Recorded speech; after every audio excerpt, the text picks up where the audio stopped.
Today marks the fourth day of Chinese Communist Party's 20th National Congress. Xi Jinping unveiled a roadmap including directions for a number of national, economic and foreign policies in his opening speech on Sunday, yet again refusing to renounce the use of force in his ambitions to gain control over Taiwan. We explore what Xi's third term could mean for Taiwan and the region.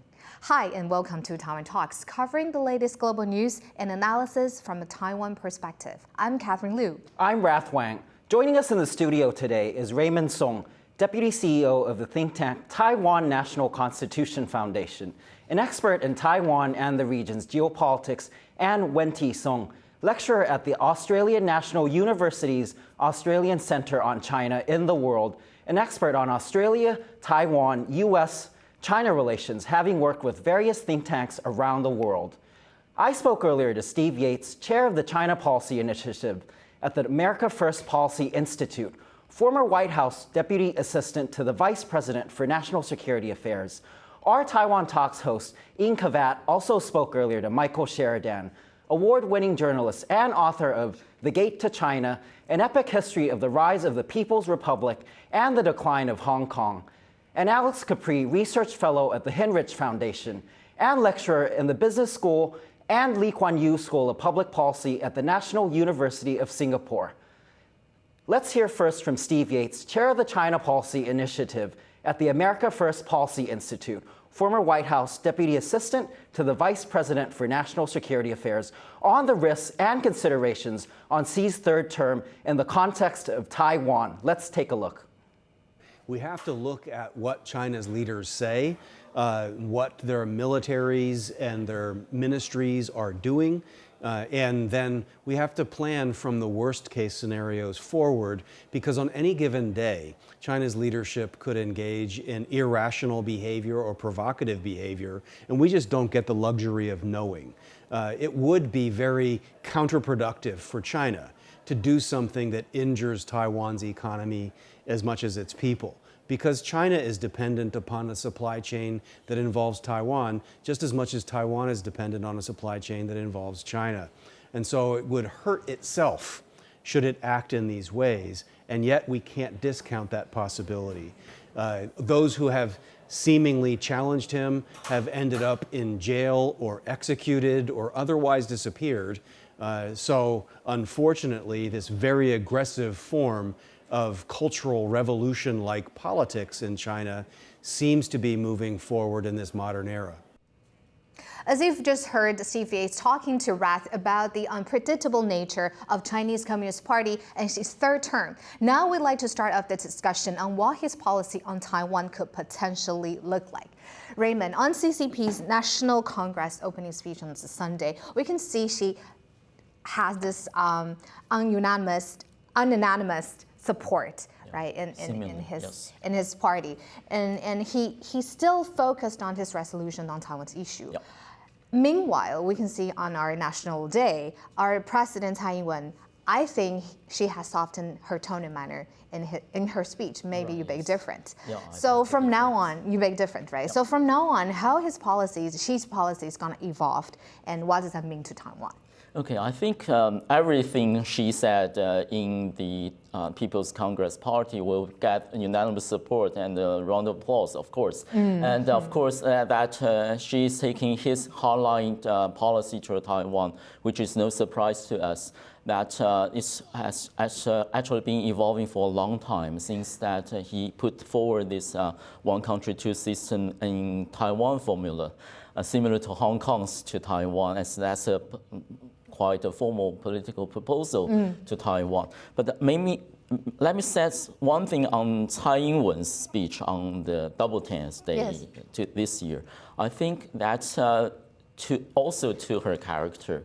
He got his very low-key but very firm stance on insistence of Taiwan's sovereignty, on the separate, implying separate statehood of Taiwan from China, and tied very closely to how to strengthen the Taiwan capability to defend itself. So it's very tied to the current events. So you don't think our president have softened her position on the toward? Contrary, no, I think she I encourage the audience, international audience, to look closer to what Tsai Ing-wen said on that day, especially in terms of how to unite the Taiwanese people, given the political party competition. And he implying and criticized the CCP's manipulation of the competition of a political party to divide Taiwanese society, which is very, very new and never appeared before. She said specifically, to my memory, willing to collaborate or deal with Beijing and to find mutually a solution toward the peace and stability in Taiwan region, Taiwan issue. Yes, of course. I think in offering the readings of those political statements and the major speeches, we need to put attention to the outward surfaces, and also the inner meanings or implications. We need both. We need to read between the lines. I think both to Tsai Ing-wen, both to Xi Jinping speeches. How would you say, in terms of the Communist Party being opaque, and even though this seems to be a general outline in Xi's speech, do you feel that there will be some sort of restraint after Xi secures his third term?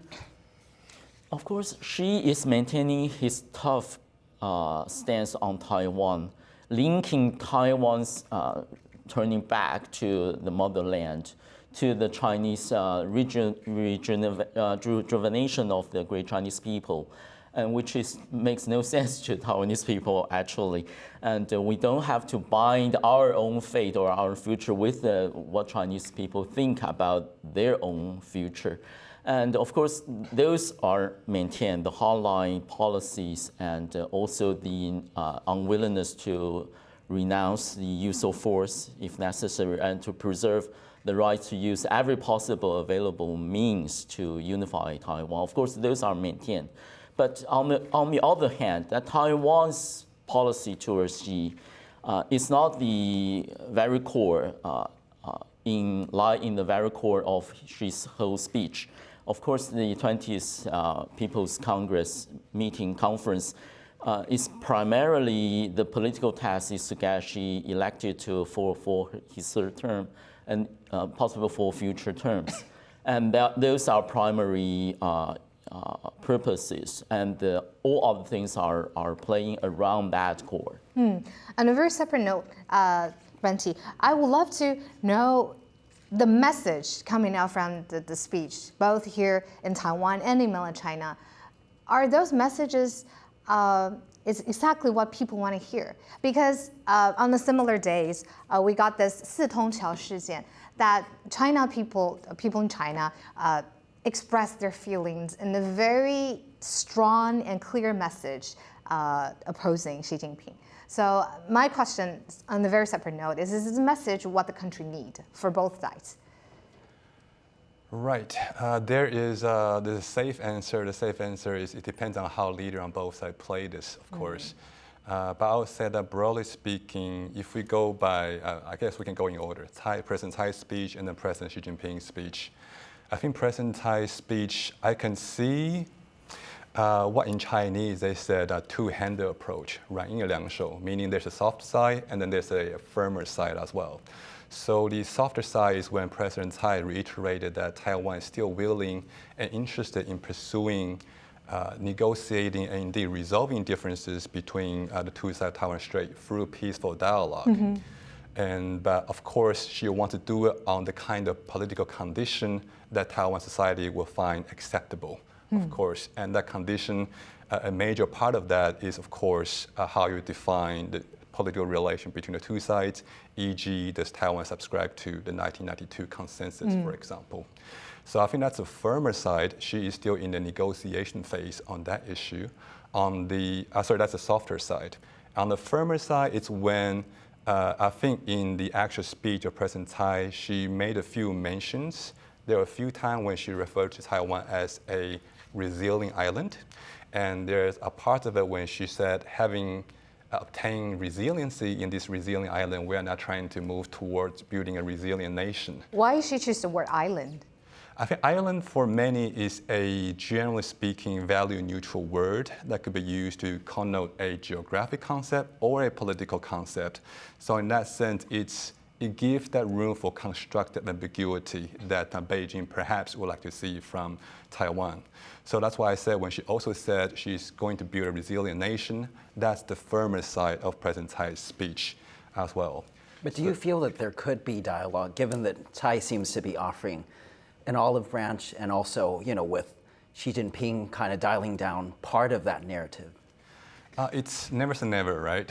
And I think in terms of dialogue, Taiwan's asking price is basically try to give me something other than 92 consensus, and then I'll try to find a way to make Beijing find acceptable our position on the political status between the two sides.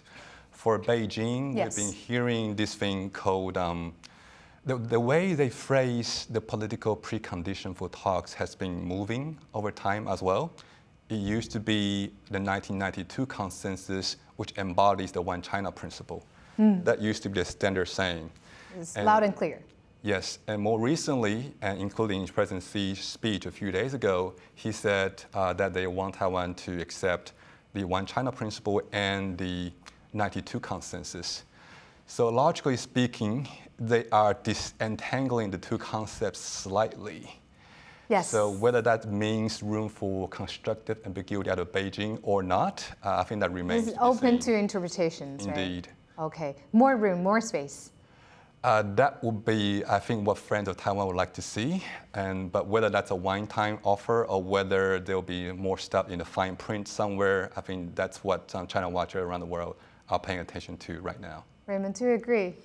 I think Xi's policy or Taiwan's stance on Taiwan sovereignty is very clear, loud and clear. And actually, we couldn't forget what happens before Xi's 20th Congress speeches about, for example, the Communist Party very deliberately refute the room for interpretation for those 92 consensus, in the sense that they made very clear that the so-called consensus, the core of it is the One China policy. You either accept it or you deny it. There's no middle way, saying that we can have our own version of One China policy, aka Republic of China as China. And the PRC is not China, which is not acceptable to the Communist Party, and is only applied or only be implied by the opposition party in Taiwan, which is deliberately denied by the CCP. So those are very clear. So for me, the political precondition is so clear that it doesn't need to be repeated, that you can talk with us if you accept the One China policy, which means that Taiwan is part of China, which of course the majority of Taiwanese people couldn't accept. Raymond, you mentioned earlier about national rejuvenation and how Xi uses Taiwan as part of it. Yep. How do you see him using this in his next 5 years? Or as you see, China's economy is slowing down and we're seeing other issues that are, coming up every day. The word you use this is very, very interesting, because I think more and more the Communist Party and Xi Jinping himself is actively using Taiwan as a card on the table, because I don't think that their policy, domestic, especially if you consider their domestic situation, economic situations, that they don't want to go to war with Taiwan to forcefully take Taiwan back. So when you mean card with the US, meaning or card that as a it's domestic? a bargaining chip, or it's a card on this table saying that it's our red line, it shouldn't be crossed, that China is still a very powerful nation, that every state in the world, no matter how we trapped in on your interests, for example, we deny the international water status for Taiwan Strait, which is not acceptable to all the nations in the world. Given that, don't push us on this, that Taiwan is very sensitive to us, that we have the mighty power, and we have to grasp the Taiwan card firmly on our hands, so to exploit it to our advantage. I think that's more and more playing that card. It's not really mean that he will do something about it. Interesting. So that card is for his domestic audience. It's supposed to it's actually, to be fair, it's supposed to the China and to the United States and to Taiwan itself. Right. Okay. So I wanted to ask, Wen-ti, what do you think? What forms of retaliation or action would we see from China, as Raymond just mentioned? After Taiwan playing the card, yeah. Right. I mean, Taiwan is a pretty useful target, isn't it, for China's domestic This purposes? is a useful target. Yeah, I mean, in order to rally around the flag to generate that nationalism legitimacy, oftentimes you want to find an external actor against which to direct your people's Is it attention. still working after so many years? This goes to the point of diminishing marginal utility, and I guess to some extent it's probably slightly waning off, unless, of course, if Beijing further amps up the kind of measure it takes against Taiwan, which then generate new, I guess you can argue, rejuvenate the Taiwan card as well. So that's why we see all these increases in China military drills, their attempts at, for example, flying their military jets into Taiwan's air defense identification zone. For example, these new maneuvers that seek to show how Beijing does not recognize Taiwan's claim to its own airspace, to its own ADIZ. Do you feel that will increase going forward? I would say that most likely there's no reason why they would decrease, both in terms of political utility, as we just discussed, but also in terms of military utility. China is trying to become an ocean-going navy. That's what they're trying to develop. And in that sense, Taiwan obviously stands in the way. So by using and increasing their military activities, not only around but through areas near Taiwan, that's how they can increase their military operational range as well. So both both military and political ground, there's good reason to expect why that would not decrease anytime soon. We just spoke about what Xi Jinping's third term could mean for Taiwan. Let's now hear from Mike Sheridan on the story of Xi himself and how his own party views him. Mike spoke with our Taiwan Talks host, Ying Kavat, on Xi's background and leadership style, and is the author of The Gate to China, an epic history of the rise of the People's Republic and the decline of Hong Kong. Let's take a look. Xi Jinping was the establishment candidate for the leadership. He comes from a very prominent family. He's one of the red aristocracy. He grew up in a privileged household. He suffered in the Cultural Revolution, as did his father, but he was always part of an elite. And the Americans put together a very interesting file on him as he rose through the leadership, which said that he was one of those who believed he was born to rule, entitled to rule. He felt that he was one of the heirs of the communist founders. That doesn't mean that he's an isolated figure. He's not like the Kims in North Korea or Saddam Hussein in Iraq. He's someone who has traveled. He went to the United States as a relatively young politician. The family he stayed with remember him warmly. He knew Hong Kong very well. I interviewed Donald Sung, the former chief executive, who told me of driving around Hong Kong with Xi Jinping on his visits and finding him very knowledgeable about business, about powerful families, about politics, well informed. We also know that he's been open-minded enough to allow his daughter, Mingzhe, to go to Harvard and study there. I have no doubt that she went back to Beijing and discussed with her father all the things she heard at Harvard. So this is a man who is promoting a very Chinese Marxist-Leninist political vision. But he is also someone who in his own life knows the outside world. And in a way, although all dictators become vulnerable, we can have a certain sense of reassurance in that he is more likely to be a realist when it comes to China's risks and rewards than somebody who is completely isolated. Do you believe that he will become ever more powerful during this third term? Xi Jinping got to the top because he was the candidate who represented stability and the removal of risk to the party's authority, risks of corruption, the downsides of globalization and economic turmoil. So he has learned on the way to the top and in his years at the top that the avoidance of rash adventures and extreme moves has been critical to China's success and prosperity.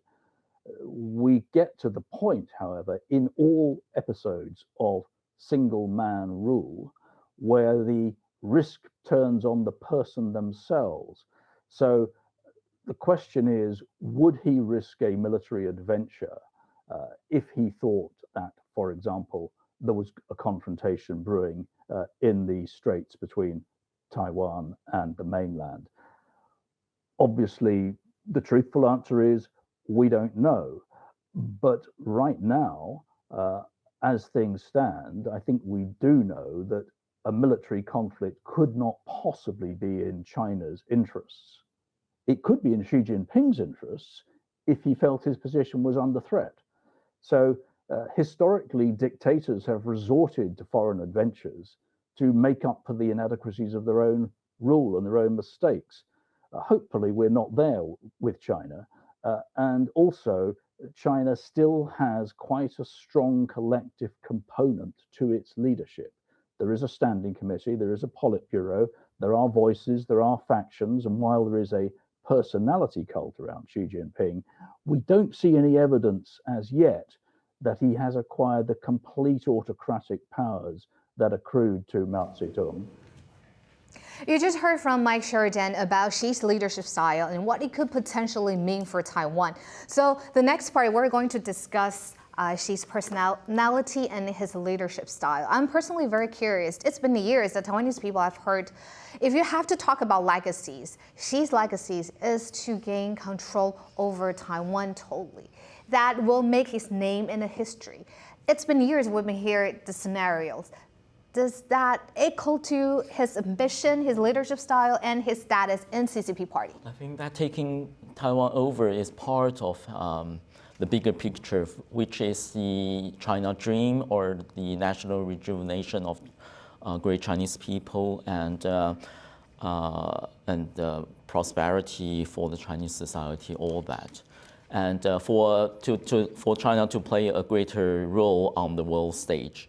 Yes, you mentioned about the great China dream. That's so interesting. But given right now status quo globally has changed so much, especially after Ukraine, the war, yes. and the perception of invading other country or other, it's a country. It's a country, yeah. It's so unpopular. Why is still such an important thing in CCP's mind? It's good for us to have a longer view at the beginning of our conversation, which that we could remind ourselves of what Xi Jinping has done during his reign for the last 10 years. For example, when he first grabbed power, we've been told that Xi Jinping might be a rational actor, which according to, if Putin were a rational actor, Xi Jinping is no less of it. And that she's a moderate, that she will be reasonable, that she will be practical. But what he did to the Chinese society, we saw the absolute concentration of power, political power within the CCP. We see the total control of Chinese society, the obsession of using political force and to maintain public security and public surveillance everywhere. We see the very hard hand put on to crush the Hong Kong people's civilian movement and very absolute inhumane policies toward Xinjiang people. We see it's all more this. And more aggressive. Yeah, we see a very assertive China. We need to ask this question: what does Xi Jinping's rule bring to the Chinese people and bring to the world? I think he is a person who believes in absolute power, who believes in absolute control, and he will pay any price to achieve its aim as far as he can, as far as the Chinese state machinery can. So we see the crackdown of civil private firms. We see the actually taking of properties of private firms, cracking down of technology platforms, and taking all those people's properties into the party's hand. We see all those things which is unimaginable in a democratic society, but it's all possible and it's all explainable in Xi Jinping's rule of China. I see. Wen-ti, does that mean he is still, after all, is still about his own political ambition? worshipping absolute power. Do you agree? So I would say that Xi's primary legacy in the domestic realm would be about the re-centralization of power, as I think Raymond rightfully mentioned as well. And this goes to, you can tackle from any number of directions. We always talk about party state. There's party and the state. For, I think, a couple of decades, there was some argument about, or this debate rather, about whether the party and state, which one proceed first. And indeed, there were many moments in, say, the Jiang Zemin era and Hu Jintao era when they called them the Hu Wen era, when the general secretary and the premier were almost peers in that sense. Right. What we see right now, however, under Xi Jinping is the re-emphasis on the party. That is what they say in Chinese, party, state, academics, military, society, the party controls everything. And indeed, inside the party, the Xi Jinping core leader controls everything. So in that sense, it's a great re-centralization of power, that's its domestic legacy, as well as a corollary to that, which is the institutionalization of many norms that used to govern the party, e.g. tradition of collective leadership, for example. Right now, there's little collective leadership to really be spoken about. Right now, there's Xi Jinping core, whose opinion matters way above anyone's opinion. I think it's super interesting how both of you mentioned that Xi Jinping's legacy is to consolidate power. But we heard from Mike Sheridan, who mentioned that in the eyes of the party leadership, Xi is actually seen as stable and as the alternative in maintaining the CCP's power going forward. Do you agree? How do you see the CCP's mind that they adore or willing to support? That he's actually the solution for 21st century. In the long-term stability for CCP. Right, it's one of those yes and no questions, I believe. I think definitely when Xi Jinping first came to power in 2012, there was a sense that the party was undergoing some kind of crisis. In the words of Yuan Yuan, for example, from Michigan University, they call the Hu Jintao era as China's Gilded Age, when economic growth was running pretty fast, of course, but at the same time, there was also rampant corruption. And so there was perhaps some kind of yearning for a strong leader who's able to look beyond short-term immediate personal interests, who's able to crack down, including against his own comrades at very high levels.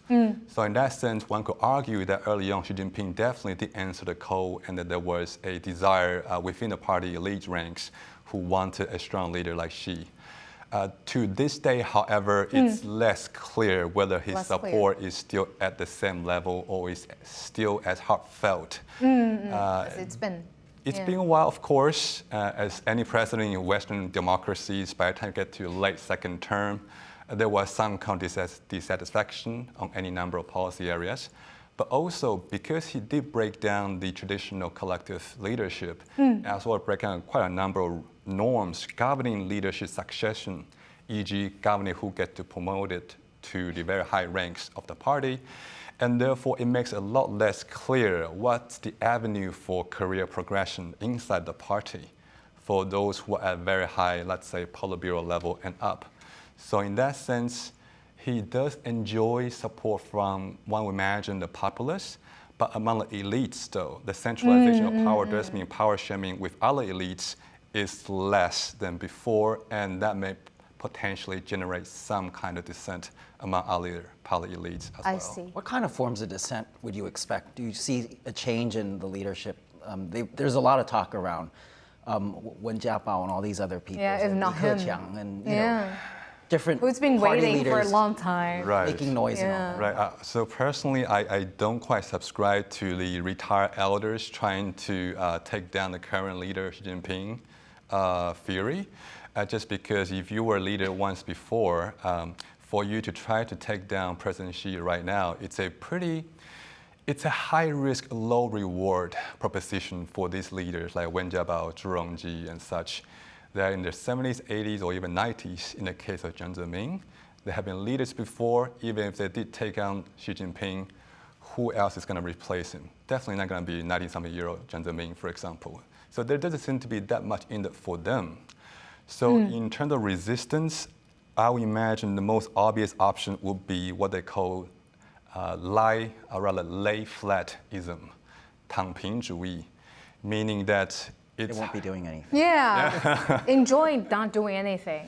Well, Let it's, Xi Jinping take the ride. passive do-nothingism, I guess, is the closest English translation I can think of, which is, you try to observe orders from above, but at the same time, you perhaps try to not go overboard with it. Perhaps you discount whatever order is issued to you. You implement 70, 80% rather than 100%.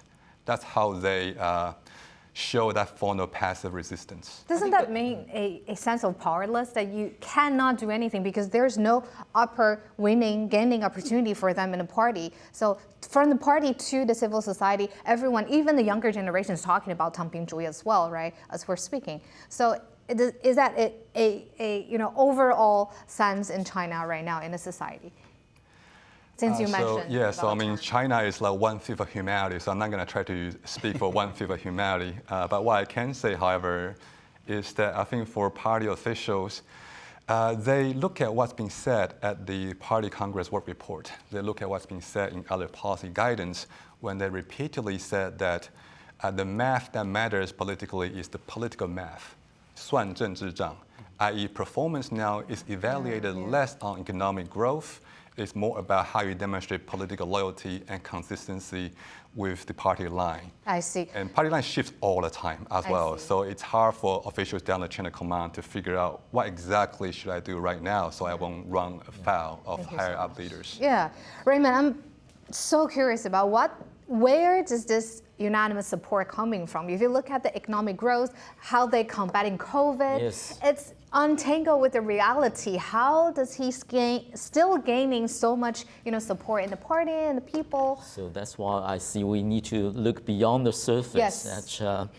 And of course, we detect so many evidence that about the social discontent in China. Yeah, social and discontent. Especially, I want to come back to the Wen-ti.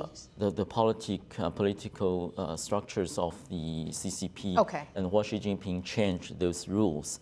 For example, the rules laid down by Deng Xiaoping saying that a leader of the CCP should have definite terms, and the succession rules need to be clear, and powers has to be shared, and that the economic situation will be put on the priority, and foreign relations will be later.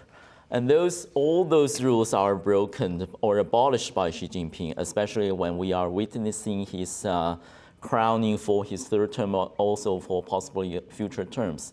That really, that's the root cause of the lay flatism.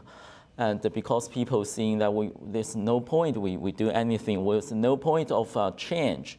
It's not possible to initiate any try to move his will. And once you dare to be different, and you will be cracked down. And that really say to I think the worries when the whole world's press is witnessing this 20th People's Congress, because we see the unimaginable concentration of power on one man. And in China is in such a big country, such a powerful and wealthy country. And when we are reflecting on the lessons that the concentration of powers in Russia on Putin's and the Putin's dealing with his enemies domestically, we have this chilling upon our bones, because that it's going to be unstable for the world, for the region, especially for Taiwan. And when Xi is surrounded by his fellows and who don't dare to differ, and that will be a very exclusive circle of policy making. And especially for a nuclear power. And of course, China is a nuclear power when we reflect on the recent discussion on the possible threat of Russia using nuclear power, a nuclear weapon. Raymond, it's great how you mentioned... It's unstable. It's unstable, yeah. Raymond, it's great how you mentioned how power is concentrating on just one person, and how Xi is consolidating power within the party as well. Yeah. So my next question goes to Wen-ti. Yes, since you recently came back from Australia, Yes. and I wanted to mention Kevin Rudd, former Prime Minister of Australia. He mentioned that Xi's ideology is like a form of Marxist nationalism with reviving Mao and all that. Can you talk a bit and enlighten our international viewers, what is the Xi Jinping thought? Oh my, so there's a long version and a short version. The long version is that you're adding all those words you see in the CCP party charter. So the current iteration is a combination of all the success, all the leaders that came before him. So there's obviously elements of Marxism-Leninism. There's elements of Mao Zedong thought, Deng Xiaoping theory, Jiang Zemin's Shui represents. There's Hu Jintao's scientific development concept, and now that you have Xi Jinping thought.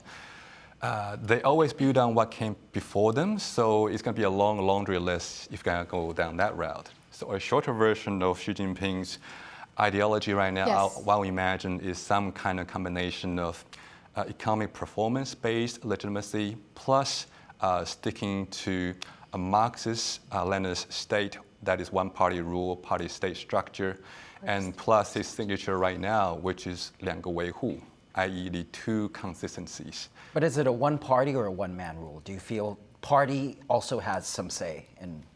The party has its say, of course. There is the Politburo, there's the Politburo Standing Committee, and at least in theory, the Central Committee, which has 200-odd members, still is the ultimate organ that runs policymaking, at least in theory, except during the once every 5 years party congress, of course. So in that sense, still one party rule, but in that one party, not everyone's created equal, and there's one man whose opinion, again, is important beyond everyone else's. Going back to Raymond, what does this mean for Taiwan? One-man party rule. Do you see the risks here and what we can do here in Taiwan?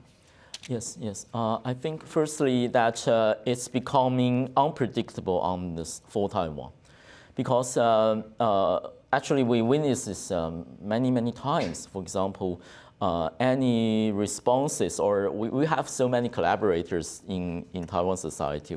They speak for China in Taiwan, and they have to wait for several days until the party's central line, the policy is clear. Yeah, could to you make talk a any bit about response. the collaborators? Do you mean parties or do you mean individuals? We see it on all corners of Taiwan society, in media, in political parties, in our parliament even. Yeah, and we will find a civil lining. It's not the correct use.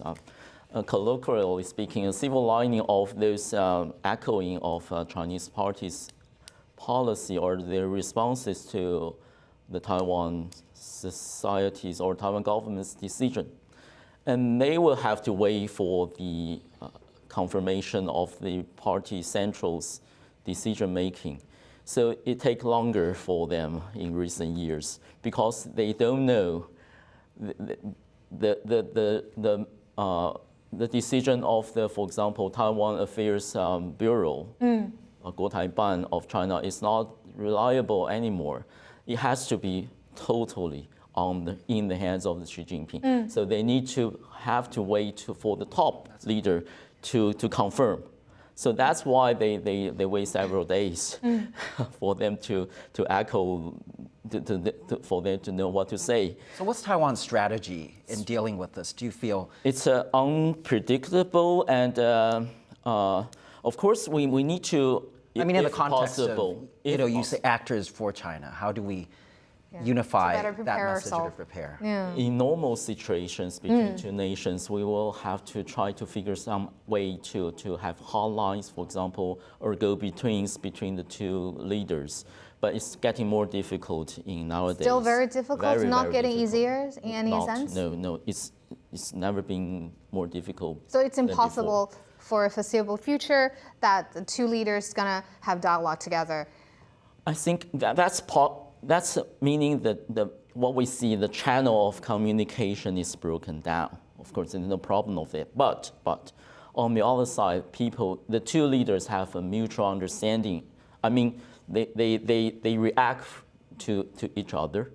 I mean, both sides. It's clear, and they build on that practice, on their actions, to build some patterns of behaviors, to try to figure out how the other party will react.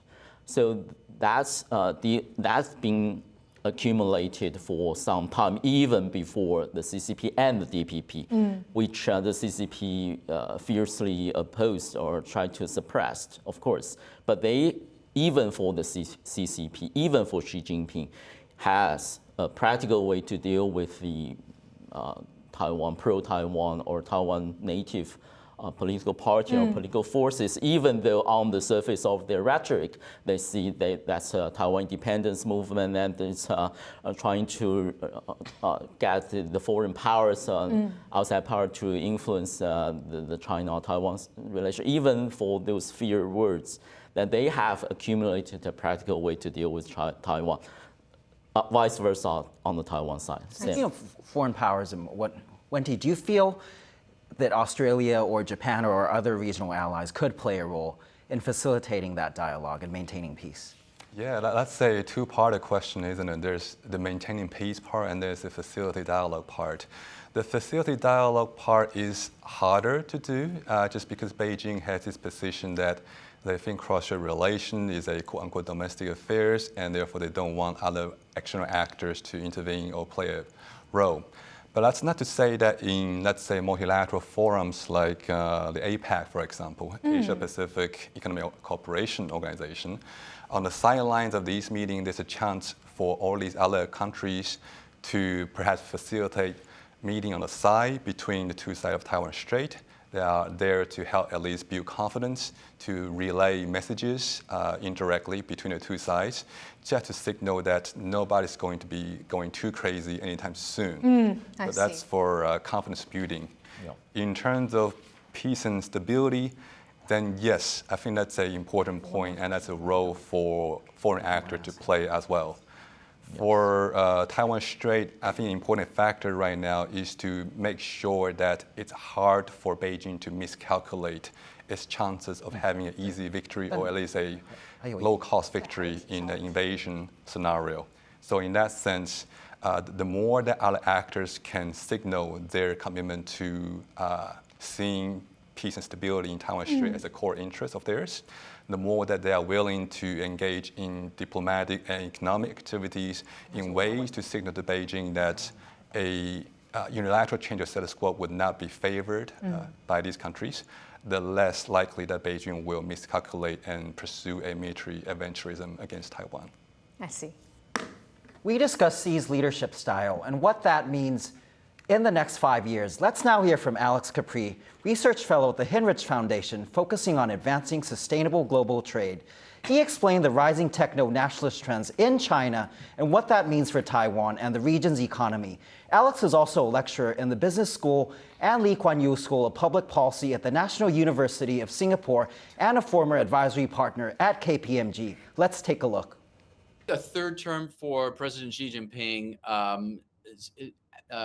acts as a confirmation, if you will, that China is heading in the wrong direction, that it is moving more and more towards authoritarianism, and therefore, it's going to require additional separation from China, certainly in strategic supply chains. So that clearly is going to, I think, accelerate a lot of these techno-nationalist trends that I've been writing about and talking about.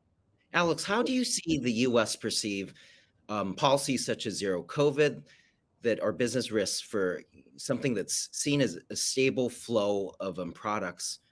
Or do you see China to continue on that? And how will the U.S. deal with that going forward? First of all, they're not achieving zero COVID. And by continuing to block out Western vaccines, which are much more effective than Chinese vaccines, that's not playing out particularly well in the international community. And it's just furthering increased doubt and skepticism about the future of China, investment in China. And it's causing companies to really rethink and reconsider their in China for China objectives. So a third term for Xi Jinping sends all of the wrong messages to the West.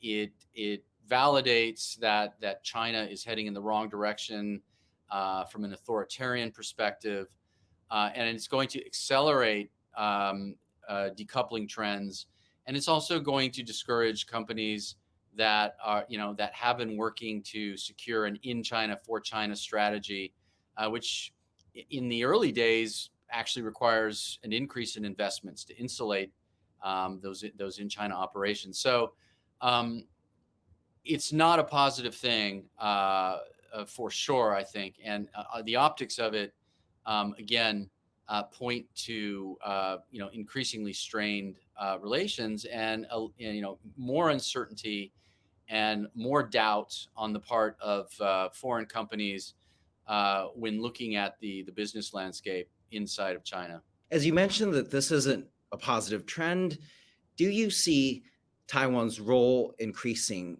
in that part, Alex? Any kind of catalyst that is pushing companies either out of China or getting them to reconsider their future policies around investment and supply chains, Taiwan clearly is an option. But as we've discussed earlier, putting all of one's eggs in one basket, meaning investing only in Taiwan, is not really going to be the way to go. Although there will be more investment in Taiwan, that investment will have to be diversified. Taiwanese companies can actually play an active role in partnering in different friend-shoring scenarios where supply chains are being restructured and moved and diversified into other areas. You just heard from Alex Capri on economic opportunities for Taiwan as U.S. lead a decoupling of critical supply chains from the Chinese economy. We'd now like to discuss the economic impact of Xi's third terms for Taiwan and for global economy. Wen-ti. Well, I guess my next question somehow is a little bit abstract. We talked about Xi's ideology and his leadership style. And you also said we all know that China has 1/5 of the whole world's population. It's hard to lead such a big country. So is this Xi's ideology and leadership style is the best solution for China in terms of social economic growth to have a better life? It's certainly the path of least resistance, I think, for the Chinese Communist Party, and that may be what explained how a party like that evolved into ever more concentration of power that we see today. However, just because it's a path of least resistance for the party, it doesn't necessarily mean that it's the optimal model for the entire China of the 21st century. What we are seeing from China today, of course, is an increasingly more sophisticated economy, a ever more diversity and pluralism in this country of 1.4 billion people. And they're also, of course, upgrading the economic structure, moving into more higher tech sectors. So for an economic structure and a social diversity-rich demography, it's probably very difficult for it to be compatible with a very top-down, uniformist model that we are increasingly seeing these days out of China. So in that sense, I'll imagine that... if it's not compatible, as you just said, doesn't that mean more crisis in the future as Xi's leadership continues? It's certainly going to be a lot less flexible than before. What we see from previous generation of Chinese leadership is that they allow a lot more room for local level improvisation and experimentation, for example. Even when it was very top-down, very socialist kind of economy, they still allow places like Guangdong, Shenzhen, or Shanghai to have almost free trade-like areas or export specialty tariff-free zone, for example, where they allowed localized diversity to try out different ideas and different policies before they perhaps figure out what's best and then promote it to the entire country. Now with this increasingly more centralization, this space for localized differentiation and experimentation is increasingly narrower, leading to ever more rigidity and lack of flexibility for the system. What does this mean for innovation, though? Technology requires it. Yeah, I mean, that's the difficult part, isn't it, for innovators in China these days, because to innovate means to go against existing conventional wisdom. And if the conventional wisdom is defined very top-down and policed almost by political forces, then it's pretty hard for people to feel that sense of confidence and security to deviate too much from conventional wisdom, which then means that the extent of their innovation will be curtailed, will be perhaps even self-censored to some extent.